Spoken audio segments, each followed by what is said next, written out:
Y esta es la última conferencia de la serie La Bestia que sube del abismo. Les recomiendo que puedan ustedes en nuestro canal de YouTube buscarlas. Es una serie donde hablamos pero muy claramente acerca de que la bestia y el anticristo son dos entidades completamente diferentes. Y toda esta serie estuvo basada en Apocalipsis, capítulo 11, versículo 7. Cuando hayan acabado su testimonio, la bestia que sube del abismo. Aquí estuvo basada todas estas 7, 8 conferencias que hoy concluimos. La bestia que sube del abismo hará guerra contra ellos y los vencerá y los matará. Y esto se debe a que mientras más nos acercamos al final de los tiempos, más confusión va a haber en el mundo. Vuelvo a repetir, la gente ha perdido totalmente la brújula. La gente se encuentra en un estado donde ya no distingue quiénes son los buenos y quiénes son los malos. Ahora viene el diablo con todo su poder para culpar a los buenos como malos y a los malos como buenos. Porque esa es la estrategia, confundirnos, que perdamos la brújula y que cuando alguien nos pregunte, oye, ¿tú qué opinas de esto? ¿Qué opinas de aquello? Digamos o contestamos lo que los medios de comunicación nos han tratado de influir. Porque los medios de comunicación en su mayoría están influidos, o la energía del mundo, por Satanás. Y el cristiano es la persona que está consciente que hay un mundo a nuestro alrededor, invisible, que no es físico, no es terrenal, que tiene una influencia tremenda sobre nosotros todos los días y que de alguna manera, si no estamos conscientes de esta influencia y de esta energía, podemos comenzar sin que nos demos cuenta a ser sacados del camino hasta perder completamente el timón de nuestro barco. Y cuando iniciamos esta serie, en un resumen rapidísimo, vimos claramente que esta bestia que sube del abismo es una entidad de un principado satánico. En el Antiguo Testamento, todo esto ya lo vimos, les recomiendo que lo vean en las series anteriores, solamente para concluirlo y resumirlo. En el Antiguo Testamento pudimos estudiar, sobre todo en Daniel capítulo 10, que existen principados en todos los imperios que han surgido en la historia: el imperio asirio, babilonio, egipcio, medo-persa, griego, romano, en Alemania nazi, en Italia fascista con Mussolini, en Europa la mayor parte del siglo XX con el comunismo. En fin, ha habido siempre influencias sobre los líderes. Porque los líderes, los dictadores, los reyes, los presidentes de las naciones son el principal objetivo de Satanás. ¿Por qué? Porque un líder influye en millones de personas. Y así tenemos naciones que es obvio, ¿verdad? Que el pueblo es precioso. Por ejemplo, Irán. La iglesia más rápida en crecimiento en el mundo está en Irán. E Irán está gobernada por unos líderes completamente criminales. Y así vemos cantidad de naciones en el mundo. Rusia, ¿verdad? Los rusos son lindos también. Los venezolanos son gente linda, los cubanos son gente linda. Gaza, los palestinos es un pueblo precioso. ¿Quién es el problema? ¿Dónde está el problema? En los gobiernos que se corrompen. Entonces son los gobiernos, no es el pueblo. Y siempre a través de toda la historia, los pueblos de todas las naciones, de los imperios, han sido víctimas de gobiernos totalitarios, dictatoriales, corrompidos, criminales, que lo único que han hecho es explotar al pueblo. Es la historia del ser humano. Porque en cuanto un hombre o un ser humano sube a la silla y se sienta en el trono del poder, se olvida hasta de su mamá. y comienzan a ser movidos todos, la mayoría, hay muy pocas excepciones, por dos factores principales: el dinero y los intereses políticos. Entonces, es lo que mueve principalmente el corazón, la voluntad, los sentimientos de un líder político, nacional, reyes, etcétera, etcétera. Y cuando vemos nosotros que hay un principado sobre México, sobre Guatemala, sobre Italia, sobre España, nos damos cuenta por qué la Biblia nos dice, 1 Timoteo 2, del 1 al 4, que oremos por nuestros gobiernos, que oremos por Israel, que oremos por los árabes, que oremos por los líderes en el mundo que se encuentran ahorita. ¿Por qué? Porque es nuestra responsabilidad, es la meta y lo más digno que un cristiano puede hacer. Debemos orar porque nuestra oración influye en que esos líderes no se desboquen ni se degraden tanto como lo podrían hacer cuando no existe el poder invisible de la oración, que es un poder que comienza a repeler, a detener, que se desborde la presa y que inunde completamente las mentes de los seres humanos. Todo esto es importantísimo de asimilar y de comprender. Entonces, se acerca el tiempo, lo hemos visto también, vayamos a Apocalipsis 17, donde ya se explica claramente la bestia. Y repito, la bestia no es el anticristo, como lo demostramos en toda esta serie. La bestia va a ser un principado satánico que gobernó un imperio del pasado, que en el tiempo del apóstol Juan, cuando él escribe el Apocalipsis, este principado satánico no existía porque estaba en el abismo, y que sin embargo este principado que se encuentra todavía en el abismo, cuando surge el anticristo, este principado satánico va a ser sacado del abismo y va a entrar a la persona del anticristo y le va a dar, va a hacer su influencia, le va a otorgar sus poderes, su autoridad, para que el anticristo sea una persona sobrenaturalmente inteligente, impresionantemente clasificado, dice en Daniel 8, 23 al 25, va a resolver los enigmas más misteriosos de la historia humana, va a dar respuestas a un mundo que estaba esperando este tipo de Mesías, y el mundo lo va a adorar. Pero no es él, sino la influencia espiritual que mora dentro del anticristo.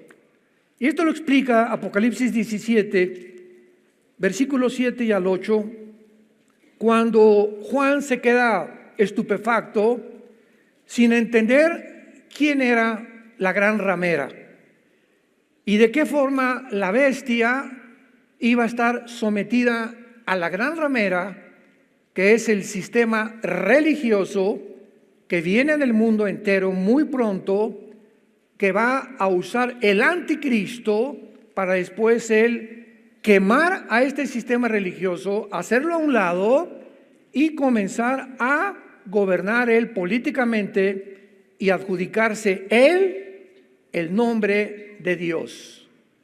Se va a llegar el momento en que no va a haber nadie, ya no hay ningún Dios más que yo.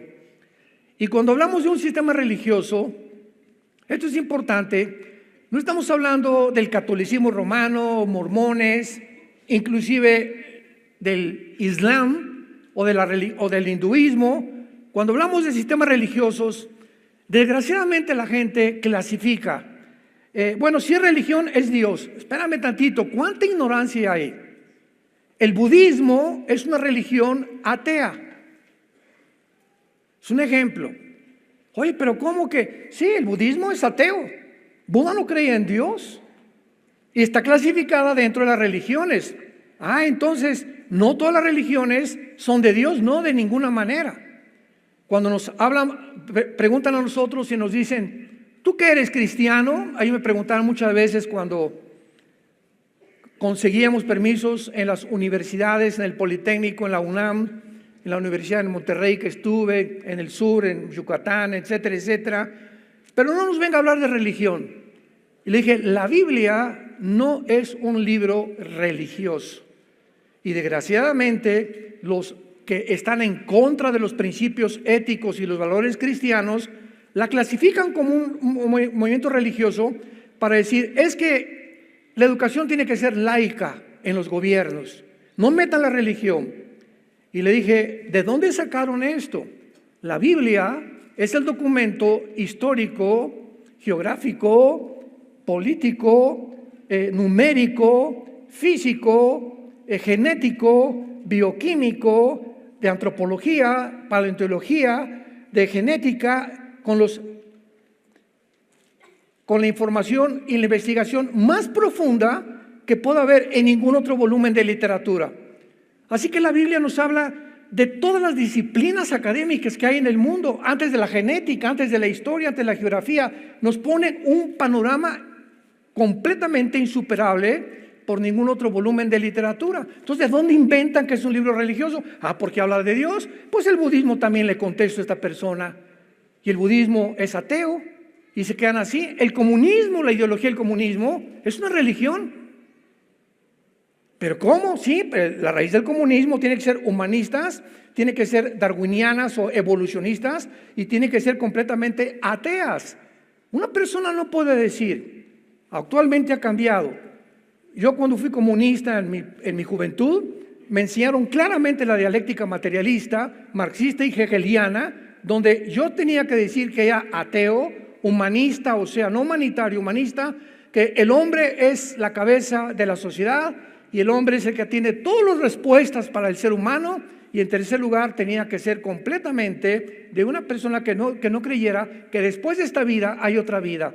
Se acabó en la tumba y ya no hay otra vida. Esas son las raíces verdaderas de la ideología marxista hegeliana.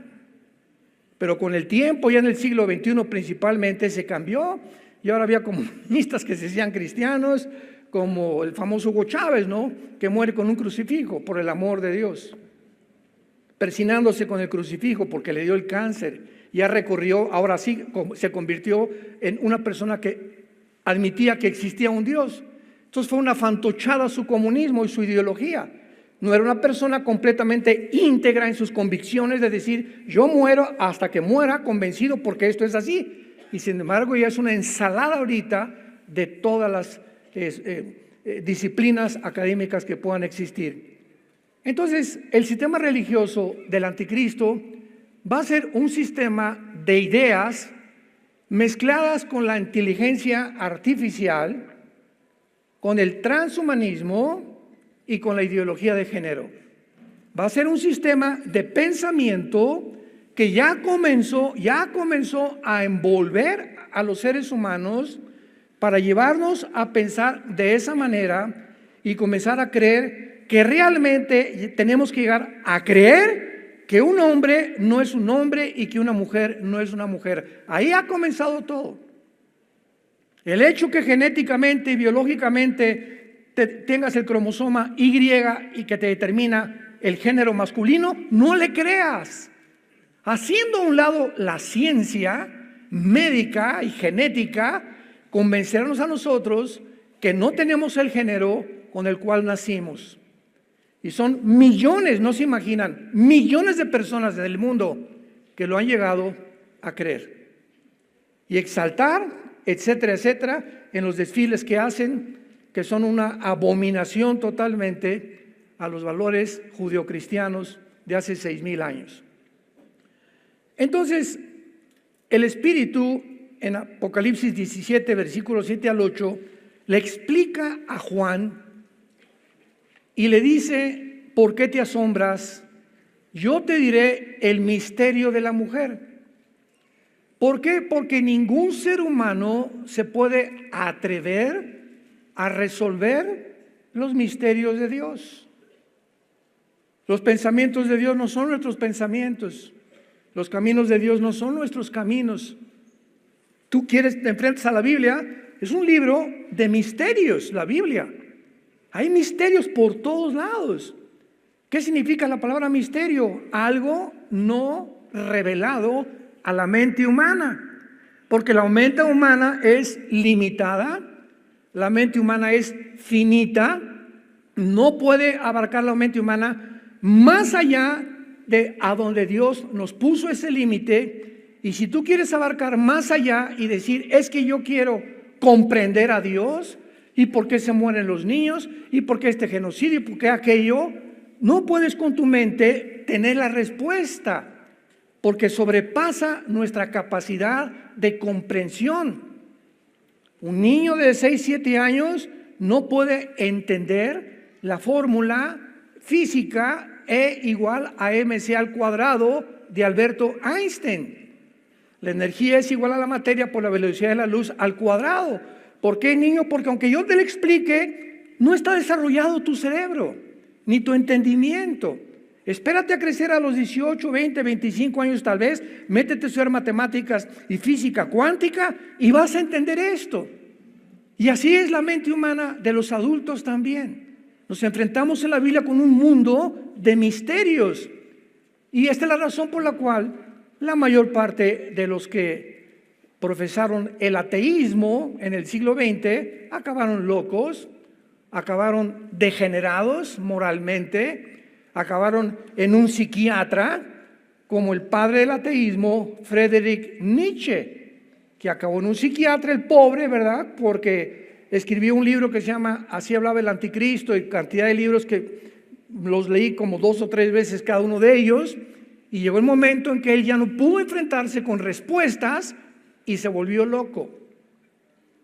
Porque esta es la forma en la que la mente reacciona cuando chocas contra algo y te frustras y no lo entiendes, pierdes el reguilete, tus neuronas comienzan aquí adentro del cerebro a emitir como cosas eléctricas y te produce locura.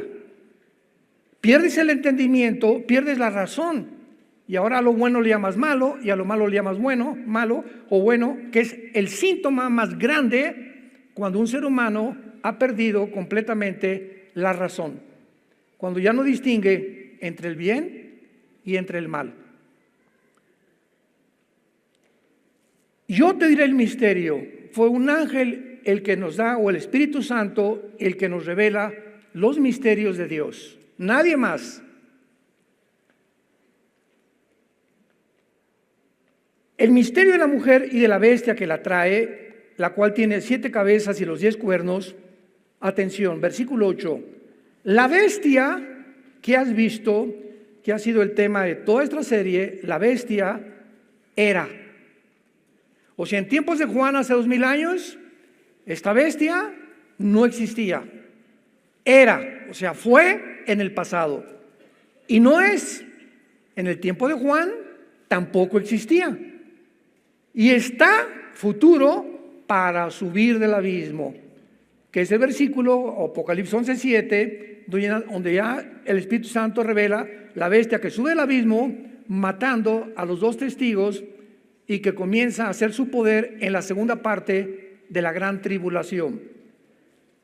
E ir a la perdición y los moradores de la tierra, aquellos cuyos nombres no están escritos desde la fundación del mundo en el libro de la vida, se asombrarán viendo la bestia que era y no es y será.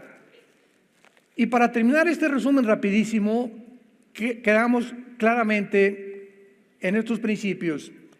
En la Biblia hay 3 prisiones debajo del mundo. Está el Tartarus, que en 2 de Pedro se tradujo infierno, y la palabra ahí es la palabra griega Tartarus, que es donde están los ángeles caídos. La otra prisión que está en el centro de la tierra es el abismo. Y en el abismo están los demonios y están ángeles caídos. Dice Apocalipsis 9 que el jefe del abismo es un ángel llamado Apolión o Abadón, que significa el destructor. Pero los seres humanos cuando mueren no descienden ni al Tartarus ni al abismo. Un ser humano cuando muere en pecado o sin Cristo desciende a un lugar que se llama el infierno. Entonces, en el infierno no hay demonios, son espíritus humanos nada más. En el abismo no hay seres humanos, son puros demonios y ángeles caídos. Y en el Tartarus están los ángeles que pecaron en el tiempo de Noé, que fueron encerrados en prisiones de oscuridad para ser juzgados más adelante después del milenio. Entonces, cuando dice la Biblia en Apocalipsis 11:7, la bestia que sube del abismo, inmediatamente asumimos que no puede ser el anticristo, porque el anticristo es un ser humano como tú y como yo. ¿Cómo lo sabemos? ¿Qué acaso no será una computadora el anticristo? ¿Han dicho? ¿O no será un sistema o hasta un imperio? De ninguna manera. ¿Cómo lo sabemos? Porque en Apocalipsis 20 dice que va a ser lanzado al lago de fuego. O sea, una computadora no la lanzas al lago de fuego, ni un imperio. Es una persona como tú y como yo. Tampoco es un robot, ni tampoco va a ser una persona creada por inteligencia artificial que no tenga la responsabilidad de sus emociones y de sus sentimientos y de sus decisiones. Entonces el anticristo tiene que ser un ser humano como tú y como yo, así como Cristo tenía que nacer como un ser humano como tú y como yo para morir en una cruz y pagar por nuestros pecados. Entonces el anticristo tal vez ya está en el mundo y a lo mejor es como una persona común y corriente actualmente. Dice la Biblia que va a salir de un país muy pequeño, el cuerno pequeño se le llama en Daniel 7, pero tal vez a los 30 años, igual que Cristo, viene el principado satánico que entra en él y el anticristo comienza a manifestar sus poderes sobrenaturales que van a sorprender principalmente a los líderes de Israel, a los líderes ortodoxos, a los religiosos de Israel. Y ellos van a estar convencidos, los líderes de Israel, que este hombre tiene el poder de cuidarlos, de protegerlos durante 7 años. Y para que los líderes de Israel lleguen a un punto donde le entreguen a un hombre la confianza de: vamos a firmar el pacto con mucho gusto, Daniel 9:27, vamos a firmar el pacto contigo porque nos vas a proteger. Tiene que ser un hombre que anteriormente tenga que haber demostrado su poder en el Medio Oriente. De esto hablaré en la otra serie que vamos a iniciar ahora más tarde, el caos en Medio Oriente, pero todo esto nos lleva, ¿verdad?, de una forma secuencial a un punto donde van a convergir todas las profecías bíblicas de los últimos tiempos. Muy bien, ahora veamos lo siguiente. Hace algunos años, estoy hablando hace como tal vez 20, 25 años, en el siglo, todavía a finales del siglo XX, tuve varias, no debates realmente, ¿verdad?, sino pláticas con otros hermanos cristianos, escatólogos también, o sea, que aman la profecía, principalmente de Estados Unidos. Y la mayor parte de nosotros, y me incluyo yo también, creíamos hace como 25 años que el anticristo iba a ser judío, porque se comenzó ya, esto de la profecía ha recobrado el interés desde los 90, cuando Saddam Hussein entró a Kuwait y quería apoderarse del petróleo del Medio Oriente. Se formó una coalición de 29 personas con el papá Bush, que sacaron a Hussein de Kuwait. Más tarde ya lo encontraron en un hoyo de 2-3 metros de profundidad en Irak y lo juzgaron y lo ahorcaron. Pero ahí comenzó a despertar porque Saddam Hussein quería reconstruir Babilonia y gastó millones de dólares de 1980 a 1990, en esa década, Saddam Hussein, en reconstruir Babilonia. Y mandó a acuñar una moneda donde por un lado estaba el rey Nabucodonosor y en el otro lado él. Porque él decía que él era el descendiente del rey Nabucodonosor. Entonces Irak, que era una nación, yo recuerdo en el 85 tuvimos una conferencia con el doctor Billy Graham en Holanda, en Ámsterdam, que se llamó la primera conferencia de evangelistas itinerantes. Y nosotros fuimos invitados por la Asociación Billy Graham a Ámsterdam y comenzaron a preguntar a muchos hermanos, ¿tú sabes qué es Irak? ¿Saben lo que contaban? Me suena una medicina. Y eran muchachos de universidad, o sea, ¿cómo es posible, verdad? Porque era una nación completamente, es como ahorita, oye, ¿sabes dónde está Gaza? Gaza, ahorita lo que están en los periódicos, ¿verdad?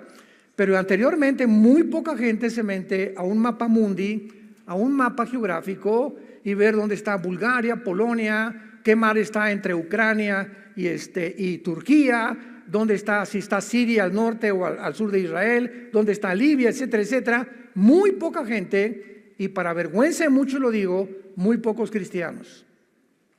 Y por eso todas las Biblias, al final casi todas las Biblias traen mapas, porque no podemos estudiar la Biblia sin recurrir a los mapas y ver pues, que Capernaum dónde está, y dónde está el mar de Galilea, y las colinas del Golán que conquistaron en 1967 los judíos. Entonces tenemos que relacionar la geografía, la historia con la Biblia y con la arqueología también. Y nos convertimos en verdaderos estudiantes de la palabra de Dios. Así como un estudiante tiene que tener una concordancia y tiene que tener un diccionario bíblico, porque son las herramientas necesarias para estudiar la Biblia. Una concordancia y un diccionario bíblico y mapas, por lo menos, para ubicarte dónde está Toluca. Porque estoy segurísimo que muchos le damos un mapa ahorita, no saben si está al norte de la Ciudad de México o al sur de la Ciudad de México, al este o al occidente. Bueno, para que veamos cómo estamos de confundidos, ¿no? Entonces se comenzó a decir, el anticristo tiene que ser judío, y veamos cómo es la mente, ¿no? Es que en Génesis 49, cuando Jacob estaba bendiciendo a las 12 tribus de Israel, a cada una menciona a Dan. Génesis 49 le encuentras, y se profetiza sobre la tribu de Dan, que sería como serpiente que brincara en el camino y que sería como juez al pueblo de Israel. Y entonces, cuando descubrimos en Apocalipsis 7 que Dios va a sellar a 12,000 judíos de cada tribu, o sea, 144,000 judíos, 12,000 de cada tribu, no aparece la tribu de Dan. Entonces asumimos, concluimos, bueno, por acá dice en Génesis que va a ser como una serpiente y no aparece en Génesis, en Apocalipsis 7, segurísimo porque de ahí viene el anticristo. Entonces llegamos a concluir, no de una forma dogmática, pero sí consideramos, pues tiene que ser de la tribu de Dan el anticristo. Pero pasó el tiempo. Y como la revelación de Dios es progresiva, entonces Dios nos enfoca en el siglo, por ejemplo, en el siglo 1930, 1940, el siglo pasado, a principios del siglo, el enfoque de Dios no estaba en la profecía. Y después, como en los 40, se comenzó a concentrar en la doctrina. Y entonces comenzaron debates calvinistas, arminianos, etcétera, etcétera. Luego vienen los 80, 90, el movimiento carismático, y comienzan, ¿qué si las lenguas, que si se pierde la salvación? Y el enfoque era en doctrinas principalmente que se tenían que concluir qué era bueno, qué era malo, si era verdad, si era bíblico, cuánto peso teológico tenía uno y cuánto peso teológico tenía la otra. Y no fue hasta 1990, 85, 90 que se comienza por primera vez en toda la historia a dar más énfasis en las profecías bíblicas, porque cuando Hussein dice que va a levantar Babilonia, nos llegó a todos a la mente Babilonia, la segunda ciudad que más se menciona después de Jerusalén en la Biblia. Babilonia, que comienza la civilización en Babilonia, Génesis 10, y termina con Babilonia. Babilonia, Irak, que es la nación de Irak, Babilonia, tiene que ver algo. Y ahora que San José lo quiere reconstruir, ¿no será que se está cumpliendo Apocalipsis 18? Donde Babilonia se convierte en el centro comercial del mundo entero en los tiempos del anticristo. Y entonces como que comenzamos a cambiar el enfoque y a concentrarnos más ahora en las profecías y darle más importancia a las profecías y a rascar más, investigar más diligentemente en las profecías, que la tercera parte de la Biblia son profecías. La tercera parte de este libro es de carácter profético. Imaginémonos nada más. O sea, de cada 3 versículos, uno está relacionado con profecías de la Biblia. Entonces se cambió el enfoque porque comenzamos a descubrir, y vamos a ver a continuación en Génesis capítulo 10, Babilonia, Irak. Vamos a rascar en la Biblia y vamos a buscar dónde anda ahora sí Babilonia e Irak. Y llegamos al capítulo 10 del Génesis y dice la Biblia, versículo 8. Antes de leer, dichosos y felices todos los que trajeron su Biblia, porque se irán en el rapto. Qué tristeza venir el domingo sin Biblia a la iglesia. Qué tristeza. Génesis 18. Y Cus engendró a Nimrod.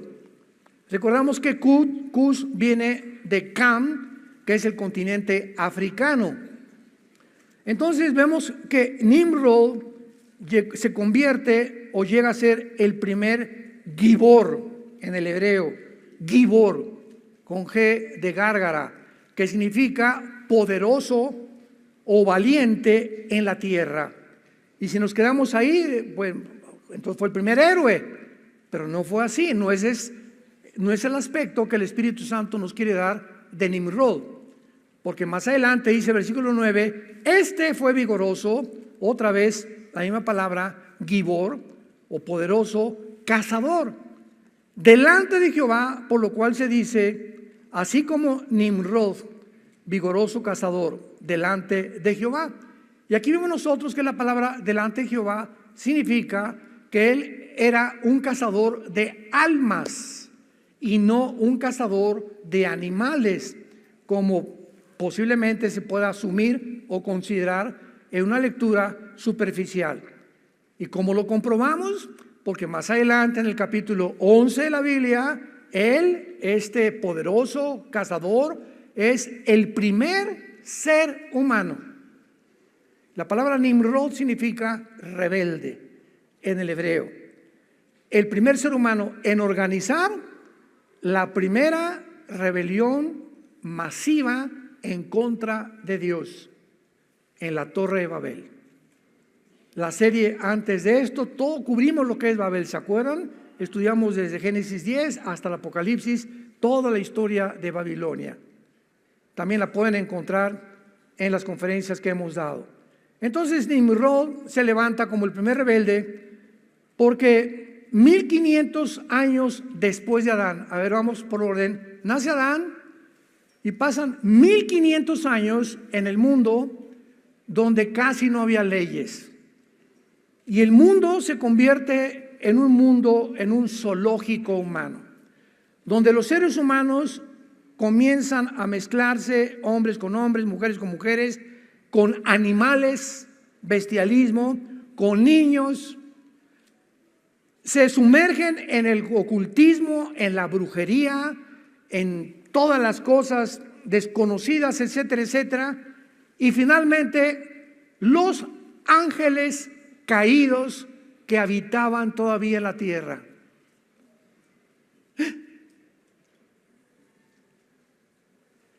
Desde Adán hasta el diluvio, cuando Adán estaba en el huerto del Edén, ¿quién estaba? ¿Un conejito? Satanás, en la forma de una serpiente. O sea, el huerto del Edén estaba habitado antes que Adán y Eva por el mismo Satanás. Y el Edén no era solamente era un campo impresionante. No sabemos hasta dónde llegaba el Edén, ¿verdad? Tal vez todo el Medio Oriente era el Edén, pero Dios dice que en esta planicie o en este gran territorio, dentro de este territorio, Él planta un huerto en el Edén. Pero el Edén era toda la tierra tal vez. Y los ángeles caídos dice Apocalipsis, Ezequiel capítulo 28, habitaron con Satanás en el huerto del Edén, pero no era el huerto vegetariano con plantas, era lleno de piedras preciosas, etcétera, etcétera. Entonces Satanás estuvo aquí en este planeta Tierra antes que nosotros. Esto también es clarísimo en la Biblia. Y por eso estaba ahí Satanás cuando pone a la primer pareja en el huerto del Edén. Entonces los ángeles caídos seguramente, ¿verdad? Pues estaban también en alguna parte, no sé, no estaba dividida la tierra en continentes, no se habían separado los continentes como tenemos ahora el continente americano, el continente africano, el continente europeo, australiano, etcétera, etcétera. Casi toda la tierra era una masa de tierra, se separa en los tiempos de Eber, viene las placas tectónicas, tal vez por temblor, no sé qué usó Dios, pero se separaron los continentes y entonces ya comenzó la población en el mundo. Pero en ese tiempo los ángeles caídos tenían acceso y lo podemos ver claramente en Génesis capítulo 6. Vayamos a Génesis 6 para que todo lo comprobemos con la Biblia y no se asusten. Dice Génesis capítulo 6, pongan mucha atención. Hay tantos misterios que todavía no hemos acabado de comprender en la Biblia.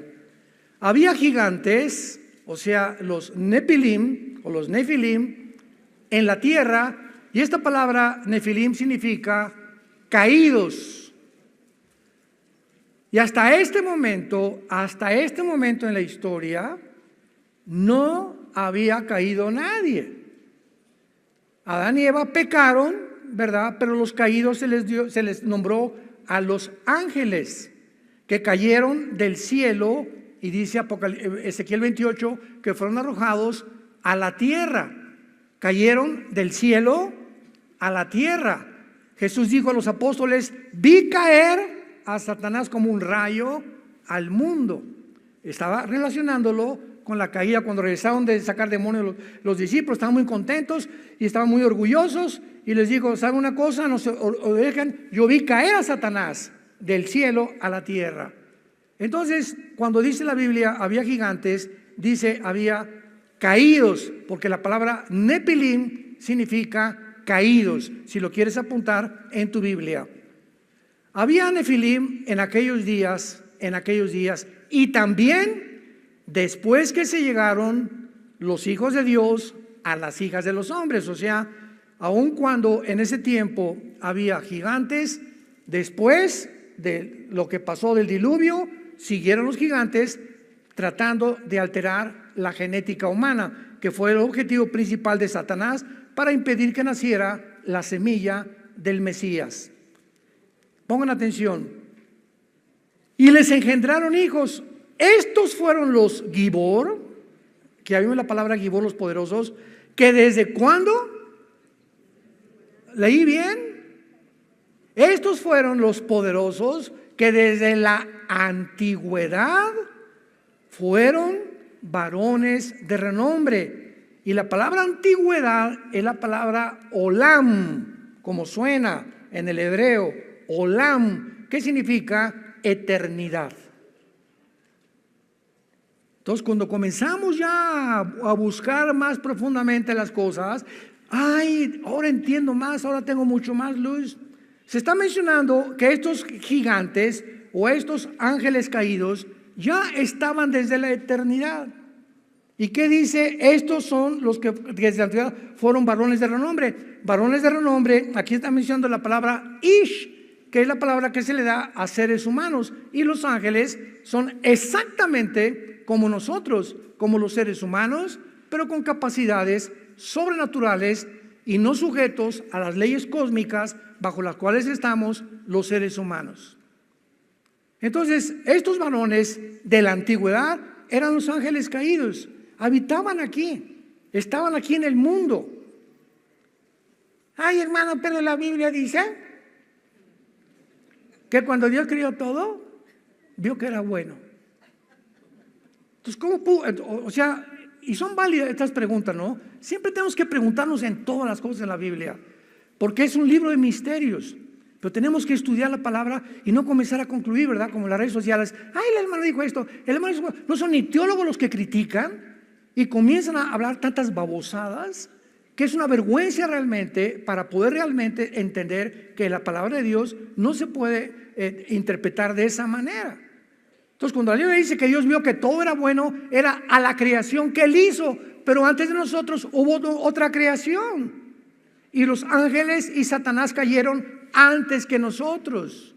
Entonces, el pecado existió antes. El pecado comienza con la raza humana, con Adán, pero antes de nosotros hubo una entidad, una familia de Dios que se rebeló contra Dios.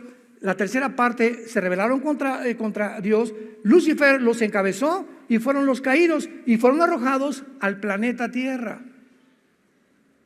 Y todo el sistema solar que nosotros conocemos, ve Marte, ve Plutón, ve Mercurio, son planetas que parece que fueron bombardeados en el pasado con hoyos, con cavernas, etcétera, etcétera, de una forma terrible, ¿verdad? Inhabitados, y que parece que no fueron creados de esa forma, porque Dios no creó, dicen Isaías 45, que Dios no creó la tierra en vano, la creó para ser ocupada. Entonces, cuando Dios dice que vio Dios que todo era bueno, se refería a la creación, al hombre, las flores, y todo era bueno. No había lluvia, no había pecado, no había maldad, pero la maldad ya existía antes en los seres angelicales. ¿Me van siguiendo? Tenemos que tener mucha atención y ver todo esto secuencialmente para entender la palabra de Dios. Entonces, cuando dice la Biblia que Nimrod comenzó a levantar y a rebelar y a promover la rebelión contra Dios, vemos que habitó en Babilonia, y estábamos en Génesis capítulo 10, los versículos que nos faltaron, versículo 10, y fue el comienzo de su reino, Babel. El primer rebelde, el primer ser humano, el primer líder de maldad en la tierra, ya no Satanás ni los ángeles, fue un hombre llamado Nimrod. Y la Biblia lo ubica donde se encuentra actualmente Irak y Siria. Donde están ahorita las naciones de Siria y de Irak era la región geográfica en el Antiguo Testamento que se describió con el nombre de la tierra de Sinar, la tierra de los babilonios o Babilonia, que corresponde a Irak y a Siria, que ya fueron divididos en el siglo XX, después de 1940, cuando los ingleses dividieron el Medio Oriente y partieron, ¿verdad?, en Cisjordania con Israel y los árabes. Entonces, es importante que veamos esto para que podamos entender la Biblia. Babilonia, pues, es un centro geográfico, o es lo que es ahorita Siria e Irak, de lo más demoníaco que puede haber. Tepoztlán parece la casa de Santa Claus, comparado con esto. Ya ven que en México Tepoztlán tiene fama, hay muchos brujos, muchos chamanes, ¿verdad? Bueno, y en Apocalipsis capítulo 9 encontramos que apareció otra vez el río Éufrates, donde 4 ángeles están atados. Estos 4 ángeles, ¿quiénes son? ¿Cuándo fueron atados? Son 4 ángeles que estuvieron en los imperios antes de Juan, que leímos en Apocalipsis 17, que tal vez fueron Egipto, Asiria, Babilonia, Medo-Persia o Grecia, porque en el tiempo de Juan estos principados estaban atados, pero 4 de ellos son los más peligrosos, donde están incluidos el imperio babilónico y el imperio griego. Entonces, el principado que vaya a surgir y entrar en el anticristo tiene que venir del área de la antigua Babilonia, que incluye Siria, Irak y las divisiones del antiguo imperio griego, que lo explica ya Daniel 8, que ya lo vimos en las conferencias pasadas. ¿No se han empachado? Hay tantas cosas que explicar y le pido a Dios que me ayude para que ustedes me puedan entender. Pero tienen ustedes que tener ya bases, ¿verdad? Y por eso todas las conferencias anteriores, para llegar a esta conclusión, pues tenías que haberlas escuchado. Bueno, entonces ahora que vemos ya esta nueva luz que la Biblia nos da, vayamos a Isaías capítulo 10 y terminemos viendo de qué otra manera se le llama al anticristo.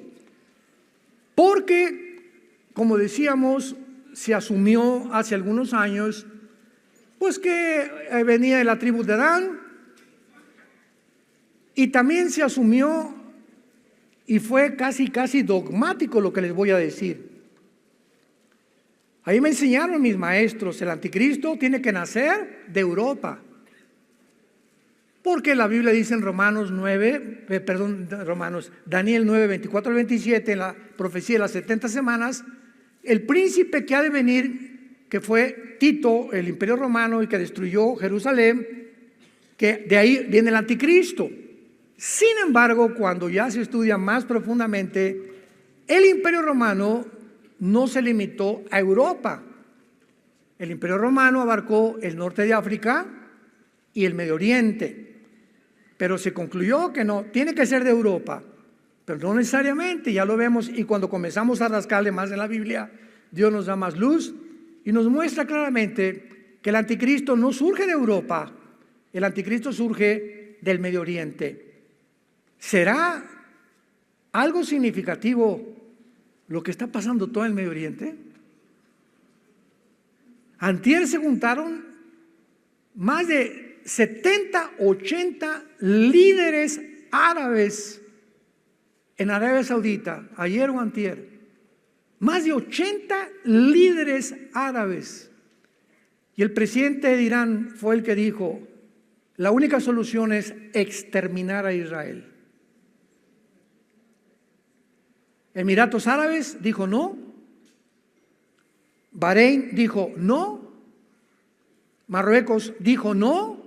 Más de 4 o 5 líderes árabes dijeron, no estamos de acuerdo contigo.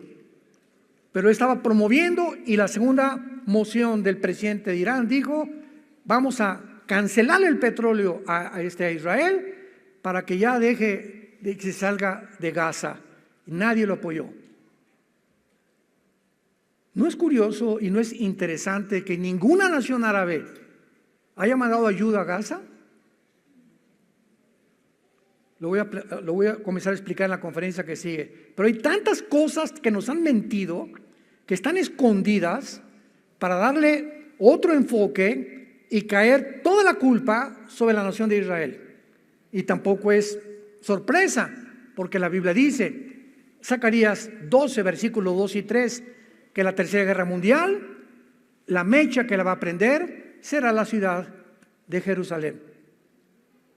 O sea, este antisemitismo que hay en el mundo no es sorpresa. Es otra evidencia que nos vamos con una velocidad impresionante a que venga Jesús por nosotros. Adiós.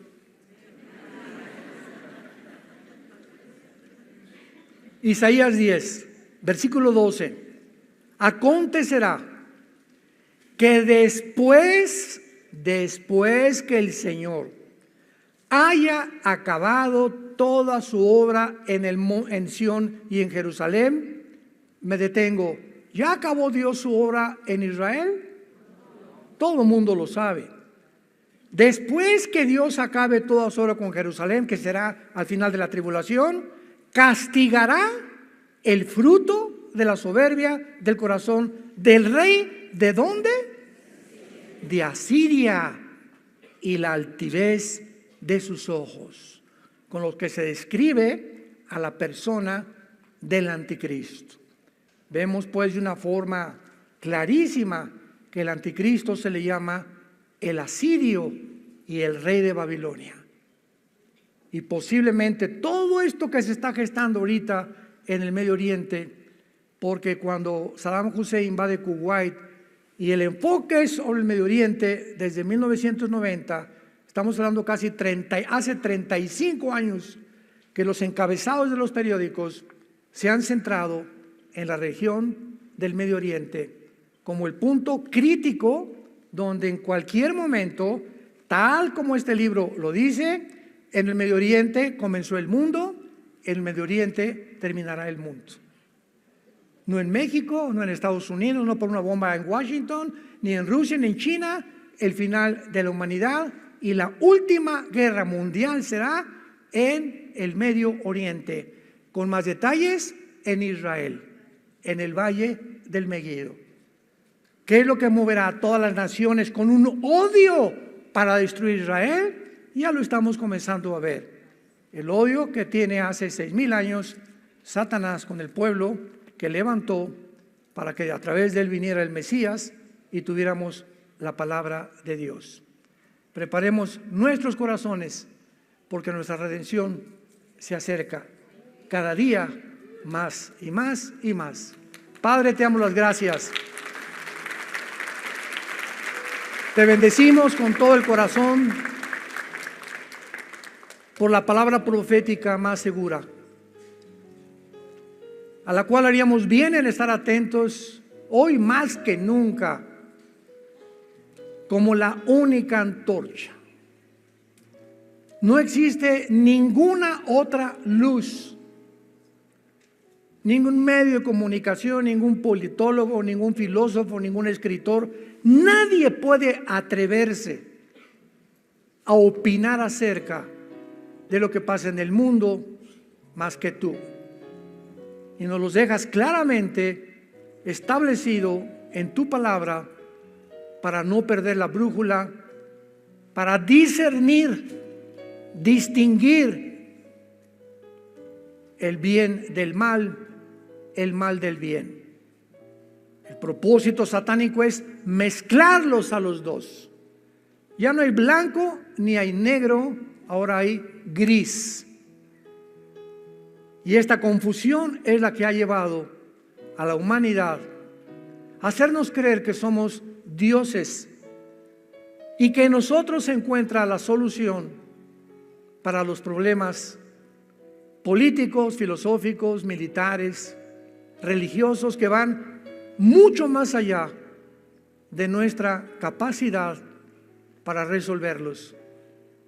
Precisamente porque no somos dioses, somos hombres vulnerables, con pies de barro, débiles, frágiles, que necesitamos de una forma urgente a tu Hijo Jesucristo, quien abrió sus brazos en una cruz hace 2000 años para decirnos que tú nos amas y que Él es el ejemplo máximo al dar su vida, su sangre, para el perdón de nuestros pecados. Gracias, Jesús, por tan grande sacrificio, porque fuiste crucificado, enterrado y resucitado a los 3 días para entrar a vivir a nuestro corazón. Y ahora esta esperanza la mantendremos hasta el fin, a la que todos hemos sido llamados, para jamás avergonzarnos de llamarnos tus hijos y tus hijas hasta la venida de Jesús. Amén.